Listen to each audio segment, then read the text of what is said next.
What makes me different and what makes Texas probate real estate different is that we are 100% fiduciaries to our clients.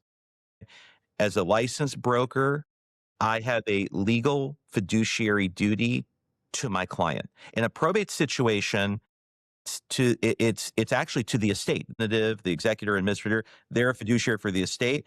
They hire me. Yes, they're my client, if you will, but really the estate is my client, really. And so I take that very seriously. So we're not investors trying to like buy the home from the estate. But as I shared with Nancy and kind of prep for the podcast, that one of the things that probate executors and administrators experience, it's actually before they're appointed. Once the filing happens, everyone descends because we know that a lot of estates are going to sell the property. So all over the country, investors who are flipping houses or even wholesalers, which a lot of people don't realize what those are. Those are wholesalers are people who are actually making a contract. They'll either use the Texas real estate 1-to-4 family residential contract, or a lot of times they use a proprietary contract, which it has no protections for the seller.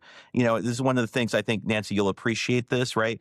One of the beauties of the Texas Real Estate Commission is that we have this wonderful contract that is very fair to both parties.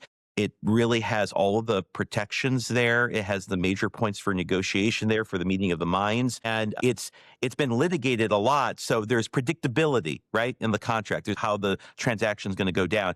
And so a lot of these investors, they have their own contracts. And, they think, the average public goes, oh, well, it's simple, right? But then they don't realize when there's a problem, it's like they don't have recourse. They don't have remedies like in the contract that they can address if something goes wrong. Anyway, but these wholesalers come in and they make a contract, but they're not the end buyer. They're actually making the contract, locking up the property, looking for a buyer, and they may or may not get the buyer, and they're wasting the seller's time, right? Versus in our case, we're interested in not getting the lowest value for the estate. We're looking at getting the highest value for this estate, as is, if needed, and in the shortest amount of time.